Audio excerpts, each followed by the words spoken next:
So what can we do about this? Well, first, those in our community with substance use disorder, those who use opioids, of course, should seek help. Community and municipal services can connect you with resources ranging from mental health support and substance use recovery to medication-assisted treatment, a proven way to maintain recovery. Services are outlined on the Milwaukee County website, but if you are having crisis at the moment, you can call 414-257-7222. And for routine substance use support, 414-257-8085 for community-based resources.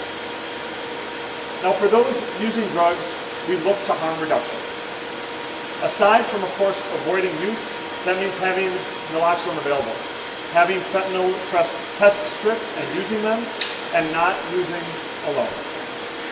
Harm reduction kits like this are available from many of our fire departments throughout the county, notably the Milwaukee Fire Department, and are also available from other sources, including the newly installed and expanded vending machines throughout Milwaukee County's Department of Health and Human Services, and we'll hear more about that shortly. And it's important to remember that every overdose prevented is not only a life saved, but an opportunity for sustained recovery. Thank you very much. Thanks, Doc. Thank you so much, Dr. Weston. I could have my lunch.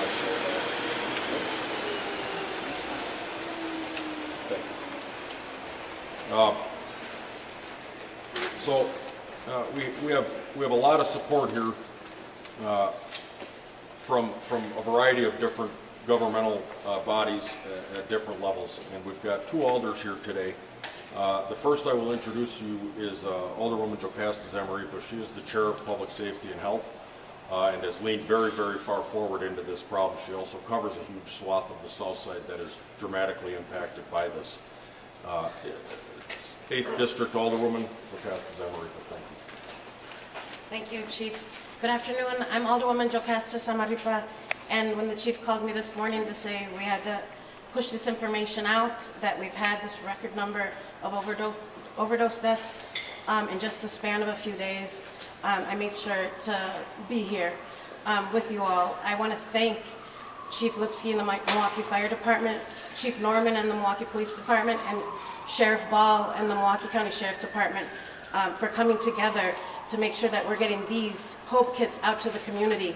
And I was just talking to both of my chiefs about what we can do to make sure we're getting that population of folks that need access to fentanyl strips, that need access to Narcan. Are we getting them to come in to their local fire department to ask for one of these Hope Kits? And the chief tells me, yes, we are. So however we can push that out to the community, that you should not feel nervous or ashamed or judged to just come on into your local fire department. I know on the near south side of my district, there's one on South 26th and Scott. You can walk right in. They're not going to check your ID. They're not going to ask your immigration status. They're not going to ask you to sign for anything. They're just going to hand it to you. If that's what you need, ask them for it, no judgment. And I'm elated to hear that the same is true very soon for our police stations as well. Folks will be able to walk in to any police station, no questions asked, no judgment. Walk in and get what you need. Get your Hope Kit, get those fentanyl strips so you can make sure that you're not going to die. So thank you to Chief Lipsky again, Chief Norman, and Sheriff Ball for being here, and let's push this out to the community. Let's get these Hope Kits into the right hands. Thank you. Thank you. I appreciate that, Alderwoman. No, you're good. I want to make important mention of the fact that some of my earliest calls this morning were to Mayor Johnson, and I was in a separate meeting with County Executive David Crowley. They both felt this was so important to get this messaging out that they said, because of their schedule, they said, just go ahead and do this. The messaging is more important than their ability to be here. And that's pretty darn important. I just want to explain why they're not here. They said, go ahead and do this. This has to get out. So I think that's a big move. As Alderwoman Zamaripa mentioned, these Hope Kits, they contain Narcan, they contain the fentanyl test strips. You're going to hear more about the fentanyl problem. They are putting it in everything. It's like the red hot sauce. They are putting this in everything. And and a variety of other additives, to include xylazine, added in, create a whole web of problems for people that find themselves gripped with addiction. It creates all the respiratory depression you need to end a person's life. When we come on scene, or a citizen helper is on scene and administers Narcan, it can reverse that depression on that respiratory system and maintain life. It is about keeping people alive. Problem is some of the additives being put in now counteract the Narcan that counteracts the effects of the opioid. So we are up against it right now. Having this collection of partners here is incredible. We've handed out 3,151 of these Hope Kits since January of 2022. And much to the Alderwoman's point, people are coming up, they are asking. And it is a judgment-free zone. We have got to get past the stigmatism that is applied to overdose all the time.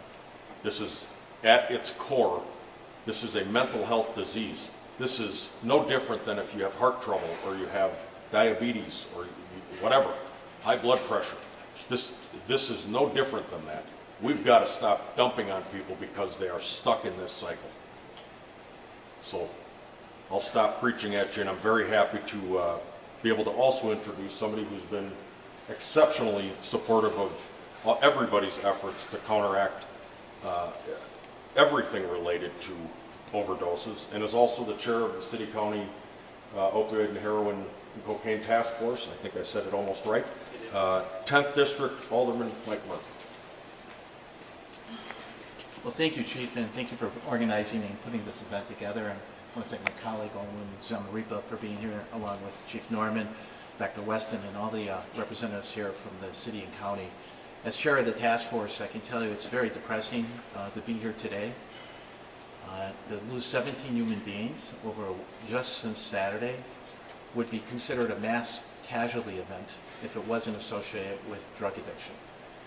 Because of the stigma associated with drug overdose deaths, people unfortunately just assume this is the normal course of business. It is not.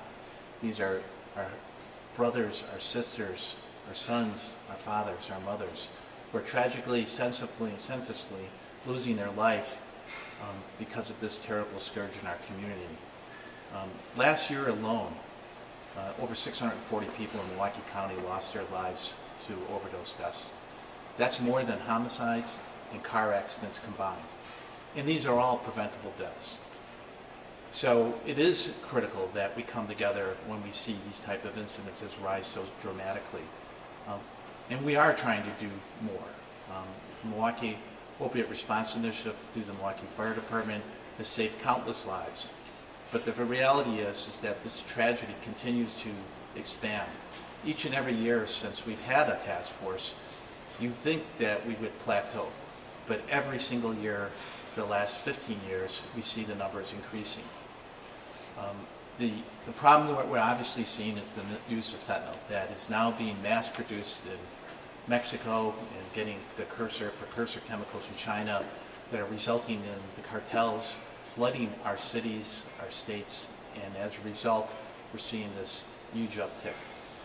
I want to urge the administration, the federal government, they need to do more to stop these drugs getting into our community and putting as much pressure on the appropriate people to stop this. The profit motive is incredible. As you know, fentanyl is a cheap product to make. It's easy to transport. It only takes the top of the pen, just top of the pen, that you can lose your life. So I had a physician explain to me once that your life depends upon somebody in the kitchen putting these drugs together and making them into a pill or putting it into cocaine, whether or not they decide to move to the left or to the right, and they use that spoon for just a little bit more, and that's how your life depends on somebody doing that. So as we come here together, we try and look at solutions. I think Dr. Weston spoke. It's a very complex issue involving housing, involving mental health, and the city and the county are using the new resources we obtained through the opiate settlements to try and expand in both those areas. We have the executive director here from Samad House who will be expanding her facility to provide more treatment and housing for individuals who want and seek and need help in recovery, but having decent housing to allow them to exist in that kind of scenario. But we need the media's help, and we're very appreciative and grateful that you're here today to get the word out. For those individuals who need help, there are resources, and we want to encourage people to test to make sure that they know if they are going to do drugs, they do it with a partner, because the Narcan can be a useful settlement to try and resolve these issues and try and saving lives. But we need your help as media to get the word out, so we're appreciative that you're here today. Thank you, Chief. Thank you all. On the other end of this, but a critical partner nonetheless, and provided some of the early data that got the rest of the system talking over the weekend and into today, the Milwaukee County Medical Examiner, Sarah Schreiber. Hi, good afternoon, everybody. I'm the Forensic Technical Director of the Toxicology Lab at the Medical Examiner's Office. Thank you for taking time this afternoon to talk about this really important topic. As you can imagine, our office has been inundated with calls since Saturday relating to potential drug-related deaths. This weekend, 17 alone, and every other day and weekend that precedes that, we have had calls associated with this very topic. This group is no different except for in volume. The statistics behind these individuals are more men than women, more white than black. Average age is about 50, but we've got a range of 22 to 83. The substances involved are not yet identified, as these autopsies are still pending. Once that completes in the next couple of days, the toxicology testing can commence, and once we have definitive data, we can certainly share that out. But the trend amongst the substances that are responsible for deaths that our office sees rely primarily in fentanyl, as Dr. Weston has already established for you all. We're seeing an increase in xylazine as a presence within those fentanyl cases. Last year, we identified that in about 10% of our fentanyl cases, xylazine was additionally present. In a last run of data, so this is really fresh data for you all, 35% of our fentanyl cases had xylazine in it. So those deaths have probably not been signed out yet, and the data is not really available easily in that kind of same query from our office. But I can tell you that because I work in the laboratory and I see this every day. We're analyzing these substances, we're following these trends, and we're doing our best to share this data with you all. So thank you for the opportunity to be a part of this press conference today and shine a light on these lives that were lost this weekend. And I pass it back to Chief. Thank you. Thank you, Sarah. I apologize. I think I gave you a promotion when I introduced you. Okay. I'd like to introduce next our Assistant Chief of our Emergency Medical Services Training and Education, Joshua Parrish. He's been integral in introducing the Milwaukee Fire Department's initiatives as it pertains to handling overdoses and or how we might prevent them before they happen. Chief? Thank you, sir. Good morning, everybody. So my bureau handles everything from prevention to response, and I'm all about what is the key takeaway. To echo on Sarah's point, what we've seen really increasing in the past couple of years is a presence of high-potency synthetic opioids in combination with a lot of other drugs.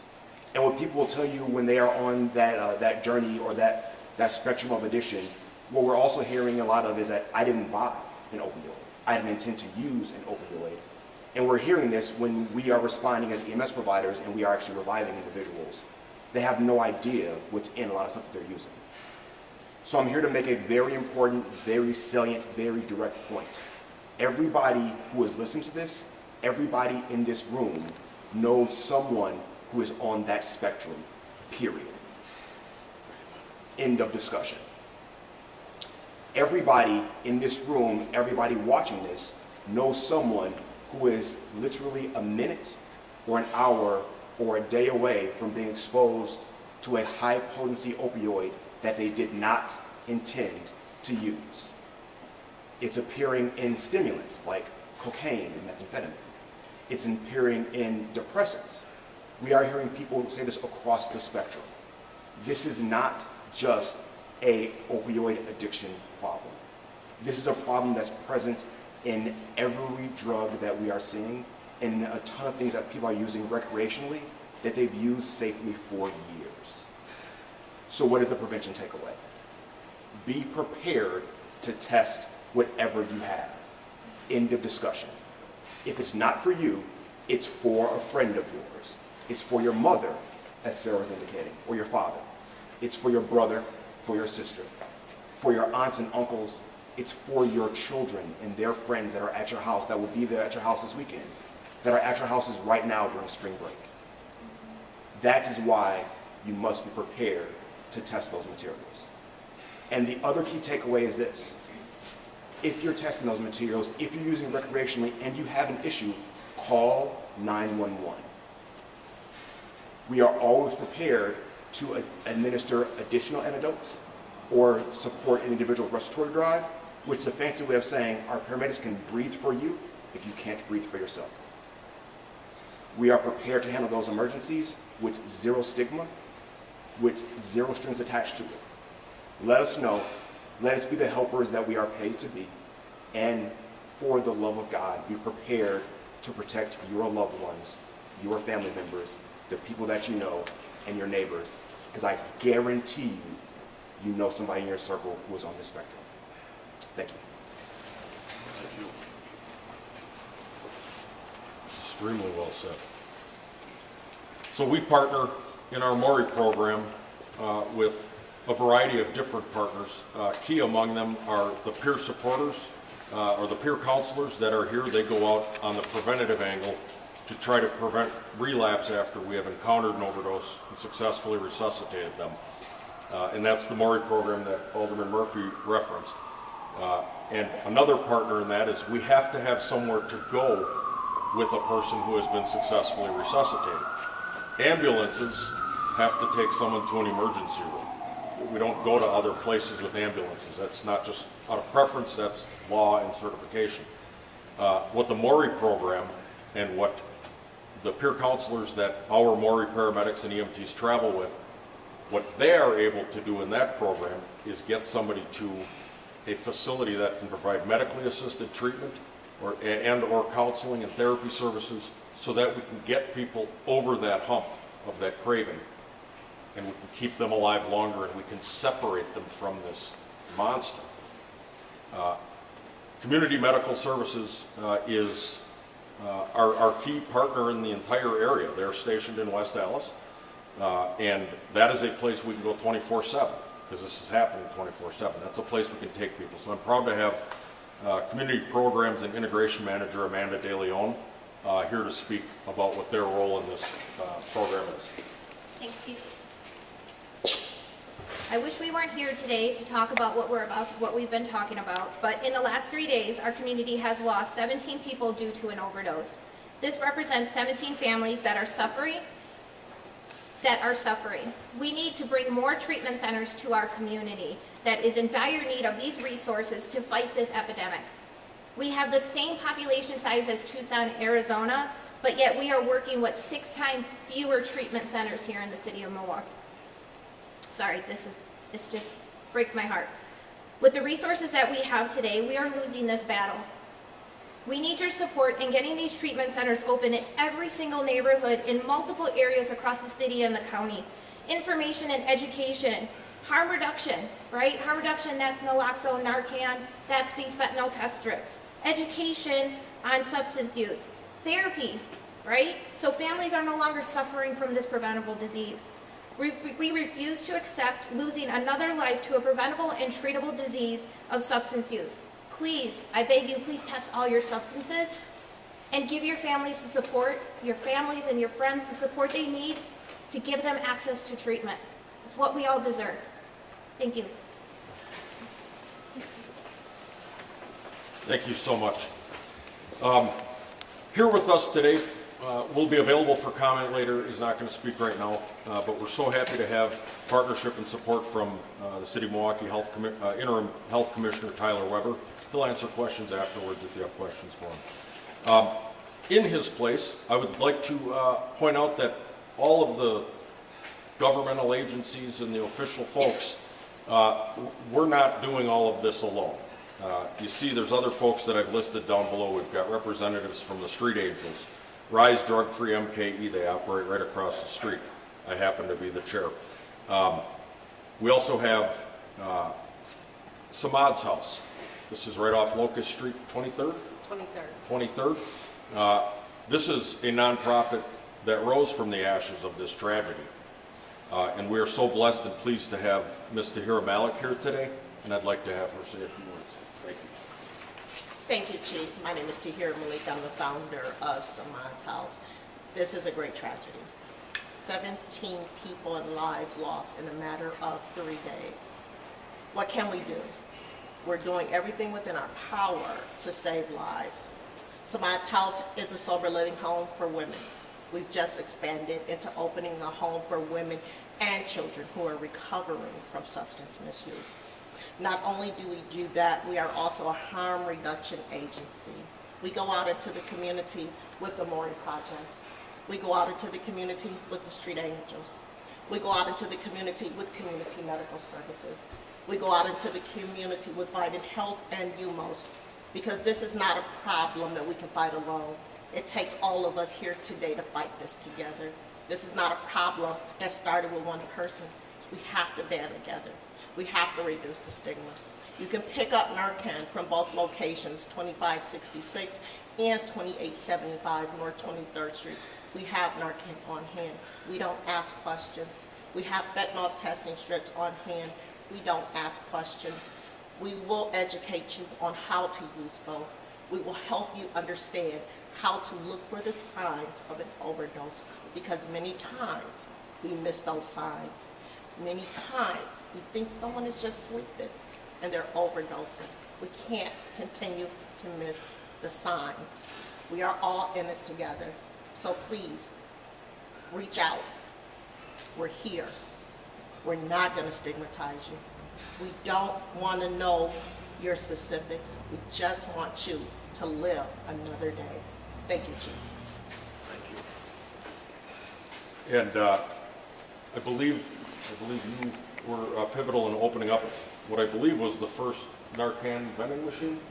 The Narcan, the lock box, and you The also lock box and at you can Ashley's take those, Barbecue. absolutely, at Ashley's Barbecue. You can come pick up. We have a lock box at both Samad's House, and we're installing one at Focus Family at the Wilbur Sanford Building on April 21st, and Handsome's Barbershop on Titonian Center. Please, please, we implore you, just get the help. We're here. You can see how absolutely critical it is for everybody in this room to be growing relationships and to be following the lead of the folks in the community who are at the tip of the spear on this.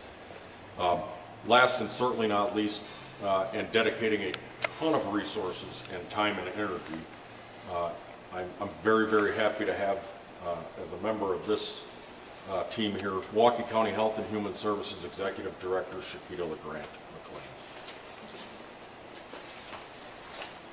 17 lives lost just over the weekend.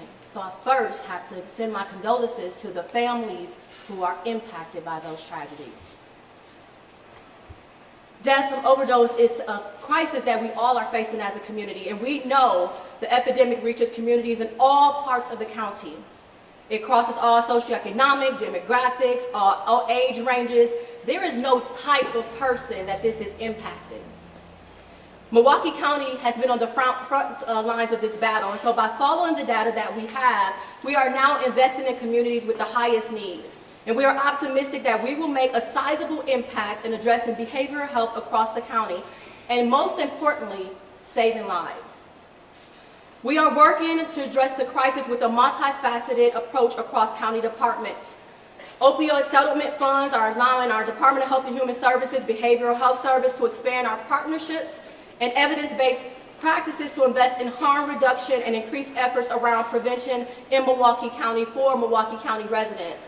Just a couple weeks ago, I was joined by Dr. Weston and other county leaders as we put our first vending machine in the Marsha P. Coggs building at 1220 West Valete.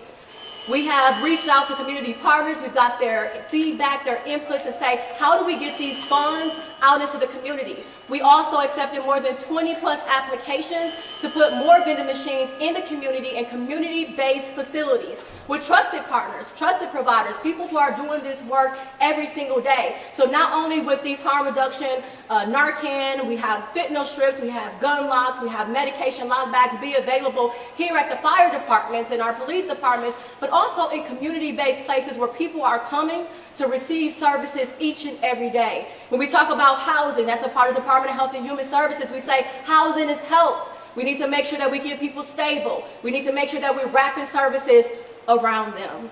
And so we will do this work, and through our coordination of Opioid Prevention Services Project, we are regranting those settlement funds. Again, placing the money in the community with those who are serving us. And so I'm here and really want to say that this month, we're going to be releasing that proposal. We want to hear from you. We want the community to come and say, what do you need? And we're going to get that money to you all. And over the past several years, our behavioral health services team, they've developed a number of evidence-based practices in collaboration with our community partners, in collaboration with the city. And so we've done work like our medication assistance program, our outpatient plus, and our bridge housing. The settlement funds will help us to expand these services, and that's what we need to do. When we talk about together creating healthy communities, that does not mean Department of Health and Human Services. That just does not mean the Milwaukee County or the city government. It means providers. It means families. It means community. It means you. And so we together have to work so that we can prevent lives from being lost. Thank you.